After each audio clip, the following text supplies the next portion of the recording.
Jonathan Harker's Journal, 8 May. I began to fear as I wrote in this book that I was getting too diffuse, but now I am glad that I went into detail from the first, for there is something so strange about this place and all in it that I cannot but feel uneasy. I wish I were safe out of it, or that I had never come.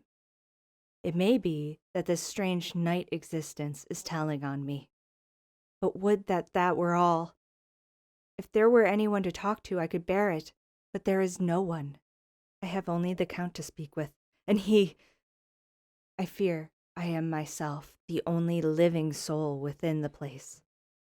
Let me be prosaic so far as facts can be. It will help me to bear up, and imagination must not run riot with me. If it does, I am lost. Let me say at once how I stand, or seem to. I only slept a few hours when I went to bed, and feeling that I could not sleep any more, got up. I had hung my shaving glass by the window, and was just beginning to shave. Suddenly, I felt a hand on my shoulder, and heard the Count's voice saying to me, "Good morning." I started, for it amazed me that I had not seen him, since the reflection of the glass covered the whole room behind me.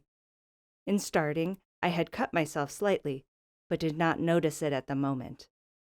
Having answered the Count's salutation, I turned to the glass again to see how I had been mistaken. This time, there could be no error, for the man was close to me, and I could see him over my shoulder, but there was no reflection of him in the mirror. The whole room behind me was displayed, but there was no sign of a man in it, except myself. This was startling, and coming on the top of so many strange things, was beginning to increase that vague feeling of uneasiness which I always have when the Count is near. But at the instant I saw that the cut had bled a little, and the blood was trickling over my chin. I laid down the razor, turning as I did so half round to look for some sticking plaster. When the Count saw my face, his eyes blazed with a sort of demoniac fury, and he suddenly made a grab at my throat. I drew away, and his hand touched the string of beads which held the crucifix. It made an instant change in him, for the fury passed so quickly that I could hardly believe that it was ever there. "Take care," he said. "Take care how you cut yourself. It is more dangerous than you think in this country." Then, seizing the shaving glass, he went on.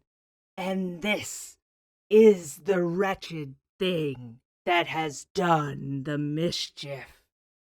It is a foul bauble of man's vanity. Away with it!" And opening the heavy window with one wrench of his terrible hand, he flung out the glass, which was shattered into 1,000 pieces on the stones of the courtyard far below. Then he withdrew without a word. It is very annoying, for I do not see how I am to shave, unless in my watch case or the bottom of a shaving pot, which is fortunately of metal. When I went into the dining room, breakfast was prepared, but I could not find the Count anywhere, so I breakfasted alone. It is strange that as yet I have not seen the Count eat or drink. He must be a peculiar man. After breakfast, I did a little exploring in the castle. I went out on the stairs and found a room looking towards the south. The view was magnificent, and from where I stood there was every opportunity of seeing it. The castle is on the very edge of a terrible precipice. A stone falling from the window would fall 1,000 feet without touching anything. As far as the eye can reach is a sea of green tree-tops, with occasionally a deep rift where there is a chasm. Here and there are silver threads where the rivers wind in deep gorges through the forests. But I am not in heart to describe beauty, for when I had seen the view I explored further. Doors, doors, doors everywhere, and all locked and bolted. In no place save from the windows in the castle walls is there an available exit. The castle is a veritable prison, and I am a prisoner.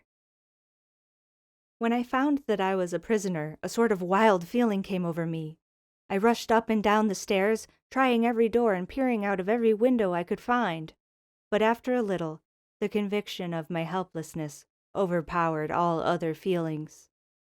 When I look back after a few hours, I think I must have been mad for the time, for I behaved much as a rat does in a trap. When, however, the conviction had come to me that I was helpless, I sat down quietly, as quietly as I have ever done anything in my life, and began to think over what was best to be done. I am thinking still, and as yet have come to no definite conclusion. Of one thing only am I certain, that it is no use making my ideas known to the Count. He knows well that I am imprisoned, as he has done it himself, and has doubtless his own motives for it. He would only deceive me if I trusted him fully with the facts. So far as I can see, my only plan will be to keep my knowledge and my fears to myself, and my eyes open. I am, I know, either being deceived, like a baby, by my own fears, or else I am in desperate straits, and if the latter be so, I need, and shall need, all my brains to get through. I had hardly come to this conclusion when I heard the great door below shut, and knew that the Count had returned. He did not come at once into the library, so I went cautiously to my own room and found him making the bed.